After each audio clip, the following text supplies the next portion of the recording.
We're finally admitting that Donald Trump wants to rig an election. I'm Jessica Denson, and you're watching a special episode of Lights On. We are going to take a deep dive into the election breaches that were never mitigated from 2020, their possible impact on the 2024 election, and the implications of voting machine vulnerabilities for the all-important 2026 midterms. I have a very special guest with me today. She is the executive director of the Coalition for Good Governance, a nonprofit, nonpartisan organization that has been deep diving into election integrity, in particular in the state of Georgia. Marilyn Marks is my guest today. She's been in this field since 2009. Marilyn, welcome to Lights On. Thank you so much, Jessica. I really appreciate your having me. Absolutely my pleasure. We first met at the voting village at Defcon, had a little bit of a audio problem. And so I wasn't able to put up that interview from the village, but I'm so grateful to have you back to really go over what we talked about, because it's so vital. It's so vital. As I mentioned, people are finally admitting that the forces that be are going to do everything to possibly keep Donald Trump in power. And I know it's not just about the presidential level, but obviously there's so many people that have a concern there and for the midterm elections. But let's just take us back, because you gave this presentation in Vegas about the Coffee County conspiracy. Now, this is behind that massive RICO indictment of Donald Trump and all of his co-conspirators. You were at the heart of it, Marilyn. And I want you to tell this story because it's really incredible, and I don't think it's gotten enough attention. This is the breach that was never mitigated, the breach of software, the breach of machines that were used again in 2024, unbelievably, without those vulnerabilities being eliminated. I'm going to play this clip with you and Atlanta bail bondsman Scott Hall that you received in March of 2021. It's incredible. And then I'm going to let you tell the story. Okay. Okay, great. I'm the guy that chartered the jet to go down to Coffee County to have them inspect all of those computers, and I've heard zero. Okay? I went down there, we scanned every freaking ballot, and the elections director and her assistant lost their job. Okay? And have yet learned zero about all of that effort. Well, why did they not give you any information? That's a great question as to why all of that data, we haven't had a report from anybody. And I keep saying, guys, all of that effort, the same people that went up to Michigan, okay, and did all that forensic stuff on the computers, and they sent their team down to Coffee County, Georgia, and they scanned all the equipment, imaged all the hard drives, and scanned every single ballot, absentee in person, and absentee by mail, and have gotten no feedback. They imaged the hard drives? Yes. How in the world did you get permission to do that? We basically had the entire elections committee there. Okay? And they said, we give you permission. Go for it. This is incredible, Marilyn. I still can't wrap my head around how you got a phone call from Trump's co-conspirator, Scott Hall. Can you explain this? Yes, it was a Sunday night, and I don't even know why I picked up the phone. I would normally not pick up the phone from a stranger, but I must have been bored. I picked up the phone, and this guy started semi-threatening me. He introduced himself as a very important person who was connected to many criminals because of his bail bonds business. And then he tells me how he was connected to to lawmakers in the Capitol because he often lobbied for the bail bonds business. He let me know in so many words, look, I get what I want one way or another, and I have hacked into your litigation files, that being the Curling versus Raffensperger litigation, where we are suing to get rid of the very vulnerable Dominion touchscreen machines. And he says, I've hacked into your files and I'm not finding what I want. I want something that's not there. And I'm going, you hacked into my system. And at that point, I almost hung up the phone, Jessica. I was so ready to hang up the phone. And I thought, wait a minute, this guy just admitted to a felony. And I don't know whether he's serious or not. I'm going to put the thing on speakerphone, put on the recorder, and keep him on the phone. Legal in Georgia. Absolutely legal in Georgia. And he had told me that he was also in Georgia that particular day. And so I knew it was legal to do. I recorded the phone call and kept him on the phone chatting for about an hour and a half. And at 50 minutes into the conversation, that's when he blurted out the little thing you just played, saying, and I'm the guy who chartered the jet to go down to Coffee County. Now let's remember what they actually stole in Coffee County. They went down and got the software. It's not just for Coffee County, because in Georgia, unlike many other states, every single county uses exactly the same software. Therefore, if you steal what's in Coffee County, you've gotten every single software piece that is used throughout the entire state of Georgia. So fast forward to what you were talking about as you began this segment, and that is we have some very important races coming up in 2026 of national importance. Mm-hmm. Senator John Ossoff is up for re-election. It is one. Yeah, he runs ads on my show all the time, Marilyn. Okay, great. Well, that is one. Well, better pay attention to this conversation, huh? Exactly. Yeah. We absolutely need him paying attention to this conversation and telling his attorneys and supporters, we got to do something so that he can have a fair election. He and his opponent can have a fair election, right? We want it fair for everyone. And we want to have an evidence-based election where when it gets contested, and that race will get contested, when that gets contested, that they can go into court with hard, irrefutable evidence, which today's voting system, it's been compromised. It was weak to begin with.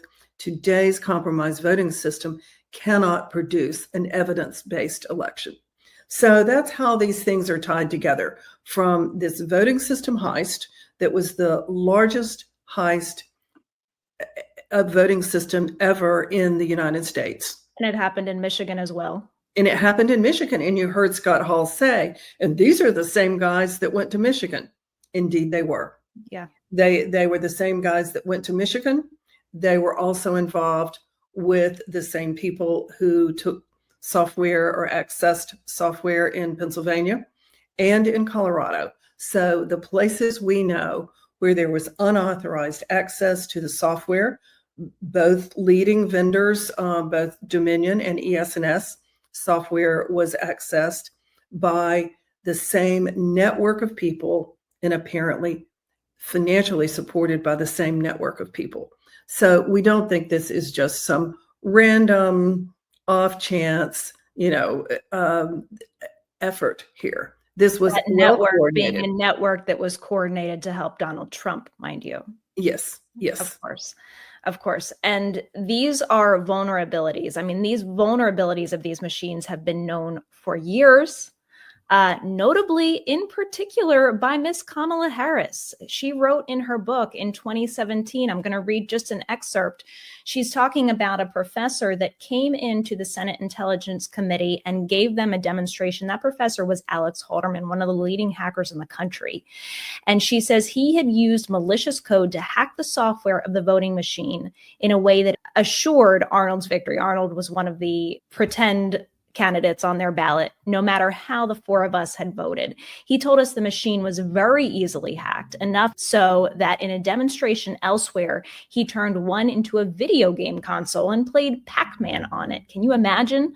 And then she goes on to say, America's infrastructure consists of outdated machines and local officials who often have little or no cyber threat training. When you consider how many major corporations have experienced data breaches despite having invested in the best cybersecurity money can buy, our vulnerabilities become all the more stark. Some might think it is alarmist to be talking this way, but I think we should be preparing to defend against the worst case scenario that foreign actors will target these outmodeled machines and manipulate vote tallies. Given Russia's unprecedented effort to undermine confidence in our election system while attempting to interfere with the outcome of a presidential election, there's no question that the Kremlin is emboldened, along with other state and non-state actors, to try again. And then she talks about the Secure Elections Act, which she was a major advocate of and essentially died in the Senate in the first Trump administration. We're going to talk in a minute about something that goes beyond the Halderman report, which you shared with me, that really exposed the vulnerabilities consistent with what he shared with Kamala Harris back in that Senate Intelligence Committee. You shared with me the Halderman report, which proved that you can write malware and plant it in a touchscreen to change the vote. And in a minute, Marilyn, I want to talk to you about the even easier hacks that we've discovered. And you and I were right there witnessing this demonstration. But just going back to Kamala Harris, I mean, she was the candidate in 2024, an election that many of us have serious questions about the veracity of the outcome that we have been told. What happened to Kamala Harris? Why did she drop the ball, do you think, on election security in a race that she was a candidate in? It's really hard to know. And of course, I have no insider information on this whatsoever. But we never saw from the Biden administration much emphasis at all on election security. She was the strongest person in Congress, either on the House or the Senate side, when she was there on this issue of electronic voting and saying we must have a verifiable election and done with paper ballots. And in fact, that machine that she had Professor Halderman take into Congress was a Georgia machine. I mean, it might have come from Michigan, but it is the very machine that had been used in Georgia. And in our lawsuit, in the first part of our lawsuit, we got those machines declared as unconstitutional. So the federal court also agreed with Kamala Harris that this was no way to vote. But once she went to the administration, we saw kind of a softening of position, not necessarily by her. We never heard anything else that she said, but by that administration. We don't know why, but we're sad about it. Yeah, I mean, listen, I think the obvious reason is that the entire Democratic establishment was so gaslit by the caricature of election integrity that Trump and his allies made in 2020 that they were afraid, as I've said millions of times, to touch that conversation with a 10-foot pole. The network I left, Midas Touch, was afraid to touch it with a 10-foot pole. I left them back in November, in particular, Marilyn, to platform a letter that you signed, along with our friend Susan Greenhall at Free Speech for People and several others in the election integrity, election security space, computer scientists, people who have not a partisan bone in their body. They simply care about the American people's will being reflected in voting. And they pleaded with her to, you, including you, Marilyn, pleaded with her to ask for recounts in swing states. Because as you're mentioning, these same voting machines that had vulnerabilities that were accessed by Trump allies in 2021 the vulnerabilities were never mitigated. These same machines were in use in 2024. It was absolutely vital that there be a thorough recount and audit of that election, wasn't it? It was important. Yeah. But quite frankly, at least in Georgia, a recount would have never proven anything because the system is so vulnerable and does not create trustworthy ballots. You could count all day long and never really prove anything. Now, in other states, Michigan, for example, they do have for generally reliable records. Most of Pennsylvania does, not all of it, certainly not the Philadelphia area, which has ballot marking devices, touchscreen machines. But you are right, in several swing states, the recounts would have been totally appropriate. And it should have been done even in all of Pennsylvania and all of Georgia, just to see what what we would have learned from such a recount. But remember, there are two things going on here. One, the system itself, even before any theft of the system, was vulnerable, as Professor Haldeman had proven in his report of this new touchscreen system. But then, even after there were massive, extreme vulnerabilities found, then the Trump allies stole that software. They had it sitting around for multiple number of years. And why does that matter? Because bad actors with their hands on the software can learn it so well that they will know exactly where the deep vulnerabilities are, how to have very efficient hacks, how to make them less detectable, and how to make them super powerful. So the Secretary of State absolutely refused to cure any of those vulnerabilities when it would have been very easy just to go to hand-marked paper ballots and have robust audits. Yeah, this really is a problem in particular with this Dominion ICX voting machine that Yes. we had a demonstration of at Defcon in Vegas. And I watched Philip Davis, who is with an organization called Ballot Assure, software engineer. It's interesting. You and I were talking before this started because I was not aware that Philip Davis is actually an ardent Trump supporter. He totally is, yes. Totally an ardent Trump supporter, but he's someone who showed me with clarity how to hack this Dominion ICX voting machine, and also told me on camera that his, let's say, audit of the 2020 election in Georgia showed that the audit wasn't entirely accurate, but it did in fact show that Biden won. So he was clear on that. And I just kind of want to bring that out. First of all, let's talk about the hack of the machine, but I want to bring this out just to show that this is such a bipartisan issue. You are really going to find unlikely allies in wanting to make sure that our voting machines are secure. And those that are looking at it honestly, without a conspiracy mindset, are ultimately, if they're doing the legitimate work, going to come to the same conclusions. Correct.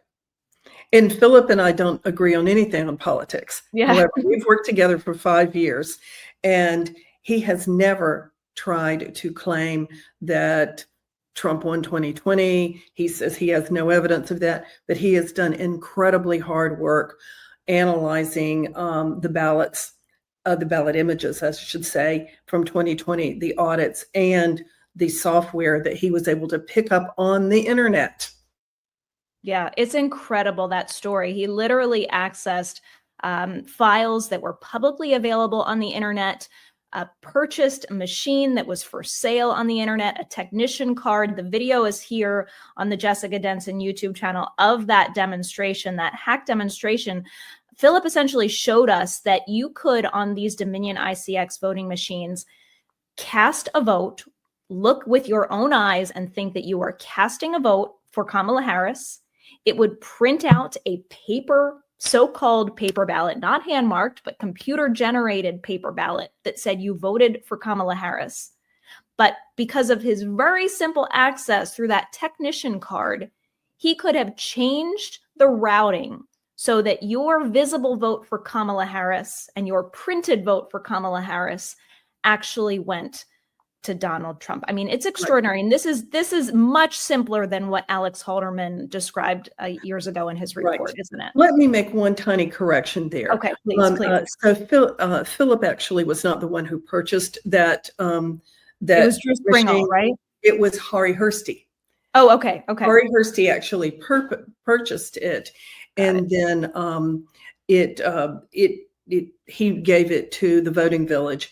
And it has been in the very controlled custody of Dr. Drew Springall of Auburn University, who also participated in demonstrating this hack. And Dr. Springall was Alex Halderman's research partner in doing that research report that was accepted by the courts and accepted by CISA and verified by CISA.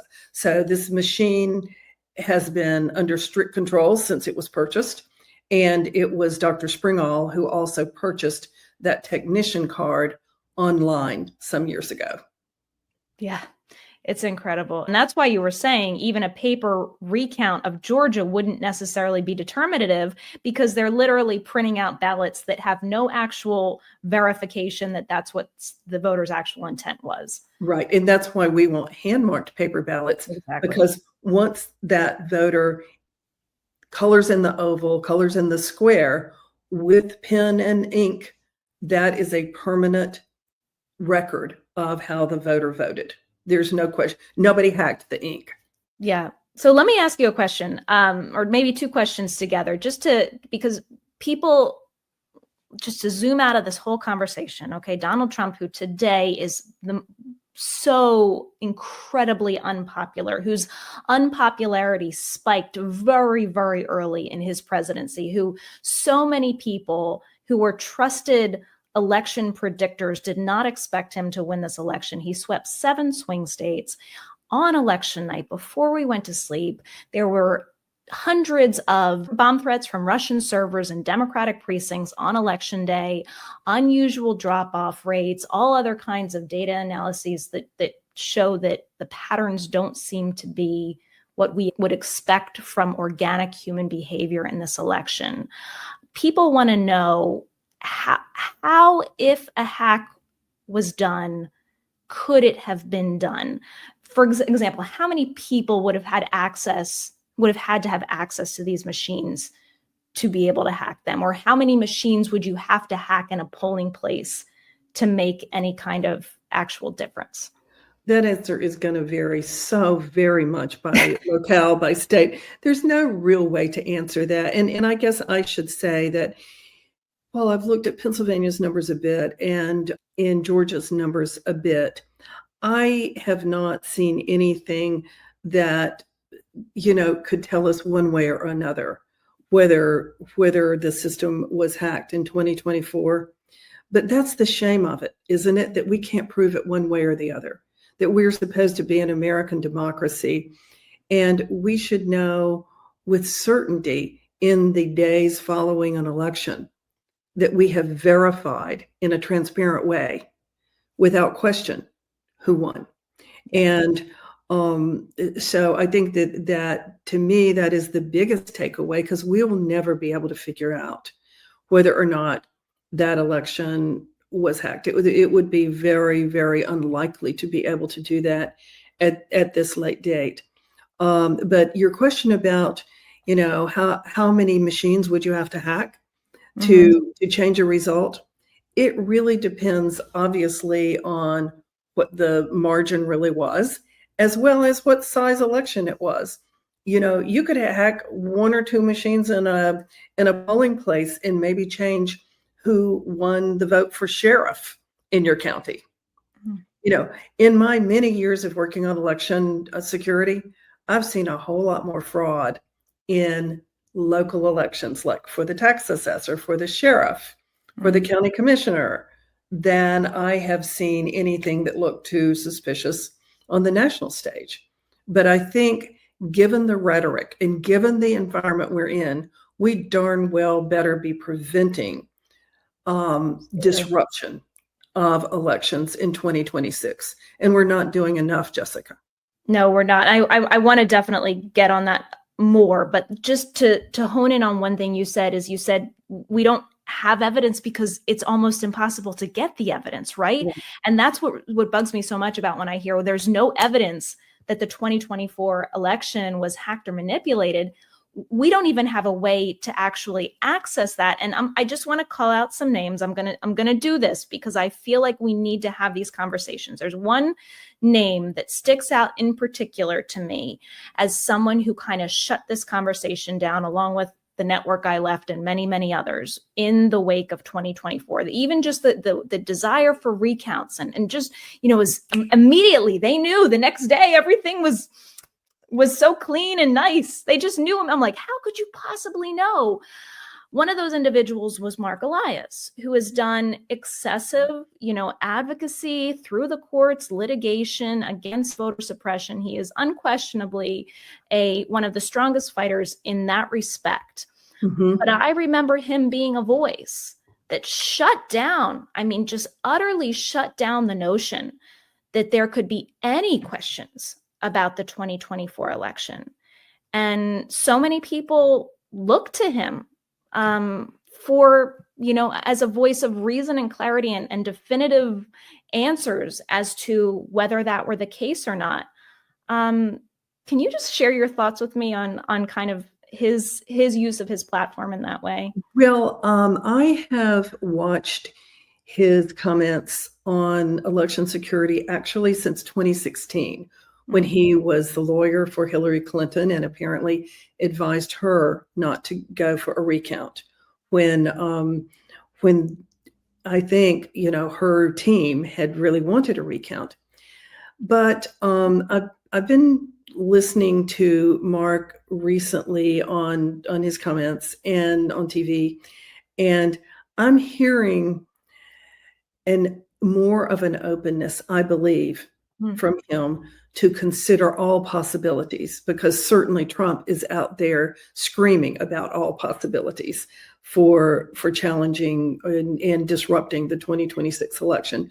So it is one of my goals to try to get communications to Mark Elias from experts that will allow him to maybe get a broader view on this, because he's a smart guy and he's an influential guy, and he has every reason to right now, go to work to clean up these systems so that when he has to go into court in 2026, which he no doubt will, to try to defend some wins or try to overturn wrongly declared losses, that he will have evidence. He won't be sitting there in 2026 like we are today going, well, oh shoot, there's no evidence to look at.